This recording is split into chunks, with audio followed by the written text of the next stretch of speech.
Welcome, bonjour, bienvenue chez Daddy Academy. Je suis très ravi de vous retrouver sur notre 6e vidéo concernant les réseaux informatiques. Et nous allons parler un tout petit peu des stratégies, comment sécuriser notre réseau. Comprenez? Donc, après ce cours, nous allons commencer proprement parler des cours les plus importants, c'est-à-dire parler du modèle de communication d'OTA-OT, le modèle OSI, Open System Interconnection. Après ce cours, ça sera le cours suivant. Donc, essayez de toujours s'abonner, de garder les notifications pour être informé sur les prochains cours. Ok? Nous allons parler de la sécurité du réseau. L'objectif, il s'agit de vous donner les meilleures des connaissances pour mieux comprendre théoriquement comment une stratégie de sécurité peut d'abord se faire, comment elle peut être située.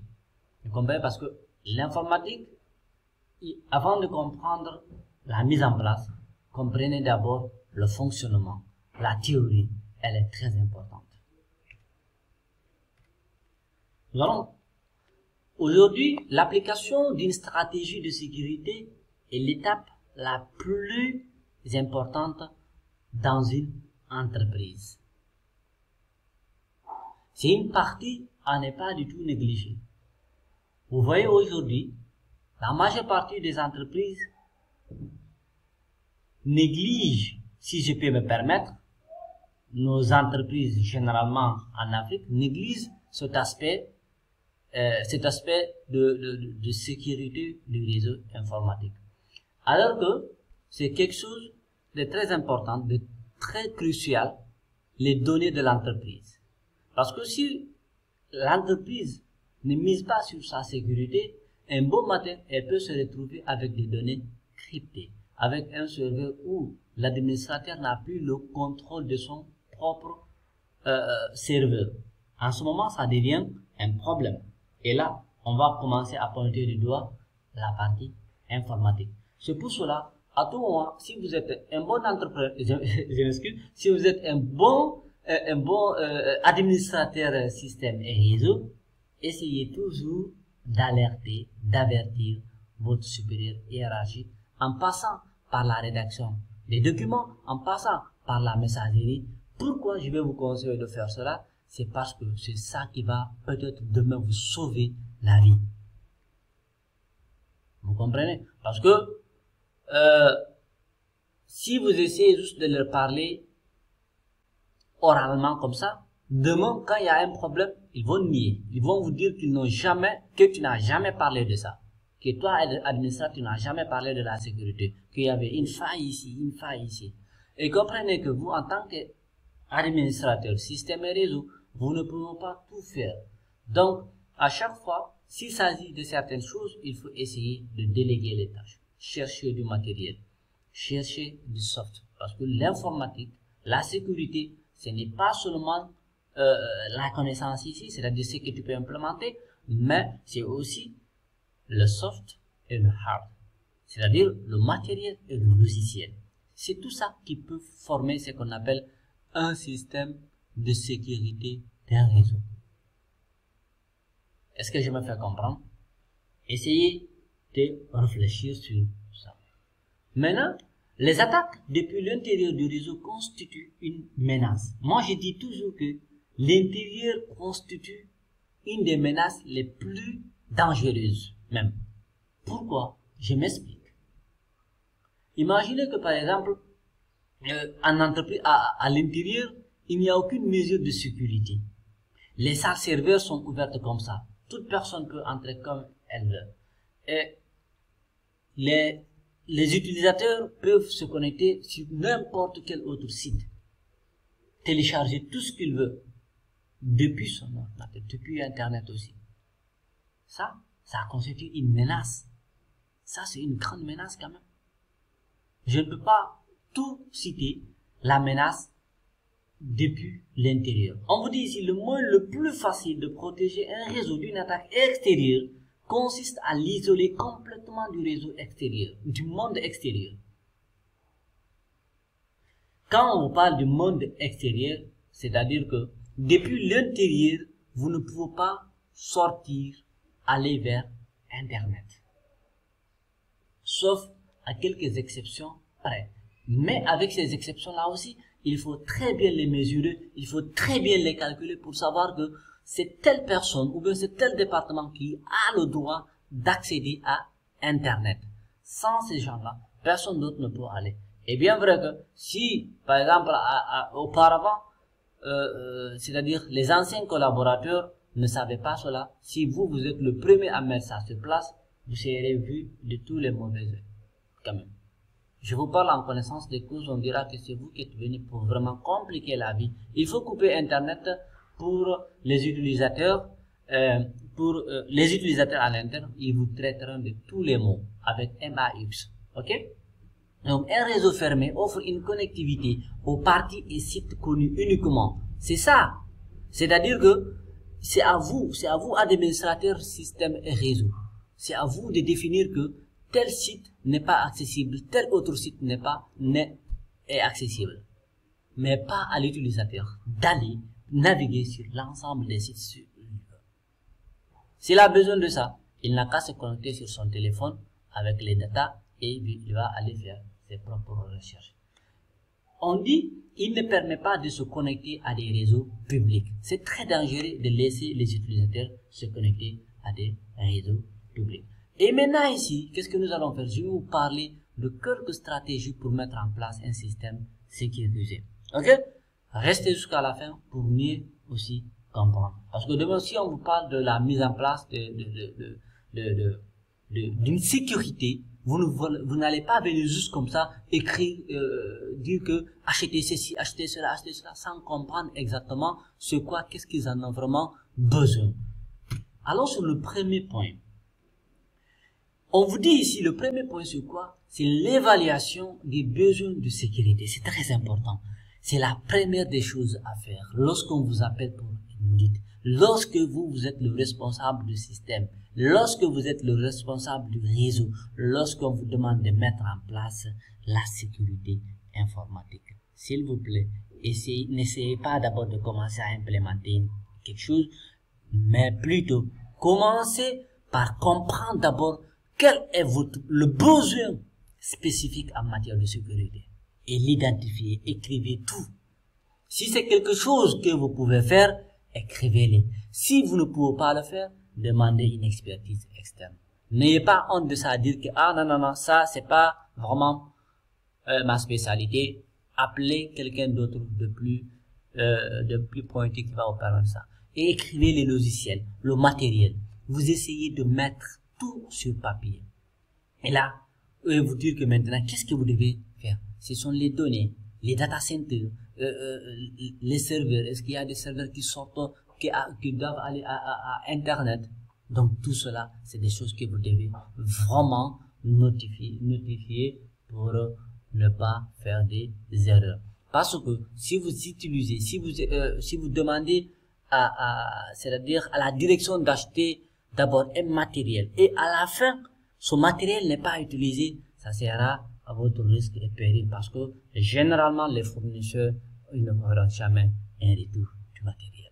Ok? Le deuxième point, il s'agit ici de définir des politiques de sécurité. Et maintenant, c'est quelque chose que vous devez le faire. Vous allez établir une fiche que voici les politiques claires pour chaque service. Comment ils vont, quelle est la sécurité à adopter pour tel ou tel autre service. Chaque responsabilité doit être aussi située. Dire que cette partie-là, c'est celui-là qui est responsable. C'est ce département qui est aussi responsable. Ça, vous devez le faire de A à Z dans toute l'organisation. Est-ce que je me fais comprendre? Vous allez le définir, établissez. Vous voyez que, donc on parle d'abord de la sécurité, ce n'est pas seulement venir commencer à mettre en place des routeurs, des firewalls, c'est-à-dire définir les réseaux et tout ça. Non. commencer par la partie théorique. Troisièmement, on vous parle de quoi? C'est de sensibiliser d'abord, la sensibilisation et la formation du personnel à la sécurité informatique. Il faut parfois, soit vous envoyer des mails, ou bien vous allez essayer de les expliquer. S'il y a une salle de réunion, vous pouvez faire un document diaporama, un PowerPoint, les expliquer aux outils. Le danger de vous, des menaces, de la cybersécurité. Les hackers, aujourd'hui, qu'ils comprennent les meilleures pratiques en matière de sécurité. Ça aussi, ça peut vous sauver la vie. Parce que, quelle que soit la sécurité matérielle et soft, si aussi le personnel n'est pas formé, c'est eux-mêmes qui vont vous mettre dans l'eau. Est-ce que vous comprenez? C'est eux-mêmes qui vont vous mettre dans l'eau. Mais parfois, pour certaines, il est très compliqué, très difficile de leur faire comprendre ce qu'est la sécurité. Ils négligent tout. Mais vous prenez votre responsabilité, envoyez des mails, écrivez, les sensibiliser, parfois les montrer des preuves concrètes pour qu'ils puissent comprendre que la sécurité, c'est l'affaire de tous. La sécurité, ce n'est pas seulement pour les informaticiens, mais la sécurité, c'est y compris même le directeur. Il doit se conformer aux règles générales de la sécurité de la boîte. Maintenant, ici, on parle de la segmentation du réseau. C'est très important. On le verra lorsque nous allons faire nos cours de Cisco. Comment segmenter un réseau? C'est quelque chose de très important. Comme on le dit souvent, ne mettez pas tous vos œufs dans un même panier. Mais qu'est-ce que vous devez faire? Vous devez essayer de segmenter, dire que, ok, le département informatique, ils ont leur LAN. Le département comptabilité, ils ont leur LAN. Le département marketing, finance, ainsi de suite, ainsi de suite. Ça, c'est ça qu'on appelle la segmentation. Là, au cas où un LAN est touché, ou bien au cas où, par exemple, un département est touché, là, vous essayez juste d'isoler ce LAN-là d'abord. La première des choses, quand vous ressentez, par exemple, quand vous dites que vous voyez qu'une machine est attaquée, la première des choses, qu'est-ce que vous devez faire? Répondez dans les commentaires. Qu'est-ce que vous devez faire lorsque vous comprenez que la machine de tel utilisateur est déjà affectée? La première des choses à faire, c'est de le déconnecter complètement d'abord du réseau. Il n'y a pas autre chose à faire. Ça doit être votre premier réflexe, c'est de déconnecter la machine complètement du réseau. Et puis maintenant, continuez maintenant d'analyser les autres ordinateurs pour voir est-ce qu'ils ne sont pas aussi infectés. Ok? Continuez avec moi toujours. Cinquièmement, on vous dit d'installer des pare-feux. C'est primordial. C'est primordial. C'est ce qui va vous permettre de surveiller les trafics réseau. Maintenant, à part de ce pare-feu, vous allez configurer tout ce qui est autorisé ou non autorisé. C'est pour cela, tout à l'heure, je vous ai dit que la sécurité, c'est le soft et le hard. Le matériel et le logiciel. Ça, c'est une condition sine qua non pour la réussite de cela. C'est ça. Je me fais comprendre, j'espère. Continuez toujours avec Daddy Academy. Sixièmement, on vous dit d'acheter des antivirus et des anti-malware. Quelque chose que beaucoup d'entreprises africaines ne le font pas. Je parle avec connaissance de cause. Ça, je le sais. Ils préfèrent acheter quand même des voitures. Ils préfèrent organiser des anniversaires à l'intérieur. Mais le matériel informatique, les directions n'aiment pas acheter, investir dans ça. C'est pour cela qu'à tout moment, vous allez voir que telle banque, telle institution a été attaquée. Mais seulement que parfois, c'est pas des informations qui sortent de la boîte, mais comprenez qu'il y a plein d'entreprises ici qui sont tout le temps attaquées. Vous, quand il n'y a pas de message, quand il n'y a pas d'antivirus, envoyez un document, envoyez un mail. Le jour où il y aura un problème, vous sortez juste vos preuves. J'avais prévenu qu'il fallait acheter des antivirus. Parce que vous ne pouvez pas rester là à contrôler 10, 20, 30, 100 machines quand même. C'est impossible. Vous ne pouvez pas aussi contrôler qu'est-ce que font les utilisateurs. Est-ce que je me fais comprendre? Oui. Donc c'est ça le problème. C'est pour cela, je vous dis que si vous êtes avec une direction qui n'achète pas, envoyez des mails et gardez les mails. Septièmement, on vous dit le contrôle d'accès. Mettez en place des mécanismes de contrôle d'accès pour limiter l'accès au système et aux données sensibles. C'est clair et net. Ok?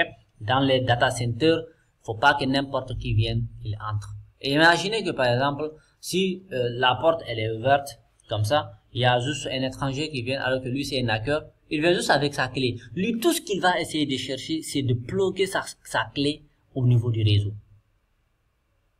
Et vous savez qu'il y a de ces virus qu'on appelle le auto-installer. Ce sont des virus, dès qu'ils se rencontrent dans un système, ils s'installent automatiquement. Ils s'installent automatiquement. Automatiquement, sans même attendre quoi que ce soit. Ok? C'est pour cela, les data centers, si vous êtes dans des data centers, essayez d'avoir des badges. Et ces badges-là, encore ce sont des badges paramétrés par le DSI, par la cellule informatique. Dans l'entreprise, il n'y a pas d'amitié, il n'y a que des collègues, il n'y a que des collaborateurs. Ok? Mise à jour et correctif, c'est important. Mettez à jour mettez à jour les machines, les systèmes, la sécurité de tous vos systèmes. Neuvièmement, c'est le chiffrement. Utilisez le chiffrement pour sécuriser les données sensibles en transit et au repos. C'est-à-dire, par exemple, vous pouvez avoir, et vous avez vu que on avait parlé du PKI au niveau du Windows Server. Vous pouvez implémenter ce genre de chiffrement. Vous pouvez même utiliser ce qu'on appelle des tunnels, des VPN, configurer des VPN pour aujourd'hui crypter vos données. Ok? Et là, qu'est-ce que vous devez faire? Surveillance et détection des intrusions. C'est intéressant, c'est important. Il faut toujours avoir ce qu'on appelle des outils de surveillance. Des outils de surveillance des systèmes. Comme par exemple, si je pas, par exemple, pour surveiller par exemple votre système de réseau, il y a un outil qu'on appelle par exemple Nagios qui vous permet aujourd'hui de bien voir en fait est-ce que le système est down ou pas. Vous comprenez? Maintenant, du côté de détection aussi des malwares, vous pouvez aussi chercher aussi des outils. Vous allez essayer de vous renseigner quels sont les outils qui peuvent aujourd'hui vous permettre aujourd'hui de mettre en place un outil de surveillance en cas de problème. La sauvegarde, effectuez toujours des sauvegardes et mettez-les hors du site. C'est important. Si vous avez, par exemple, si vous êtes, par exemple, dans une, par exemple, je prends, vous êtes je vais prendre, si vous êtes à Kigali, par exemple, au Rwanda, si vous êtes dans la capitale rwandaise, et là, votre entreprise, elle est là-bas, qu'est-ce que vous devez faire?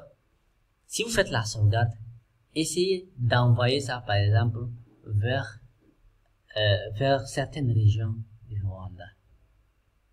Ok? Ou bien vous le sortez complètement du Rwanda. Vous mettez ça hors site, hors pays même, vous pouvez le faire hors pays. Parce que si, imaginez que je ne le souhaite pas, si le pays est en guerre, là, les données peuvent être affectées. Mais si par exemple vous êtes au Rwanda et que vous emmenez maintenant les données vers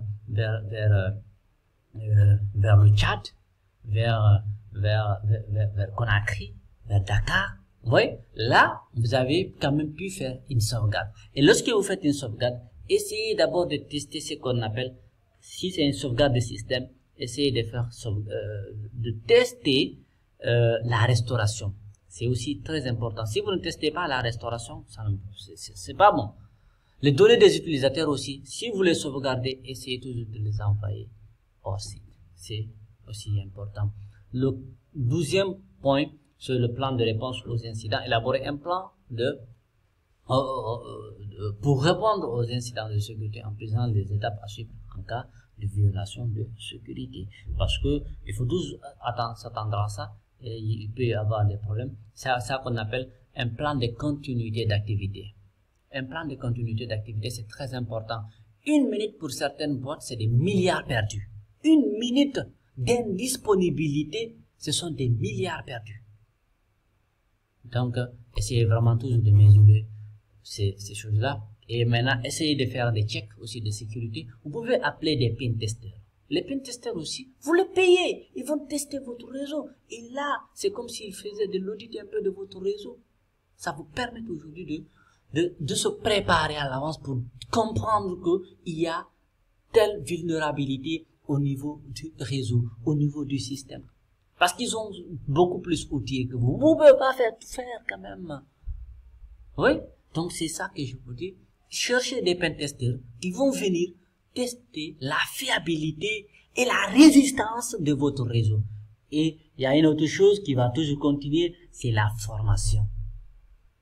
Bien vrai que moi j'accuse toujours les entreprises africaines.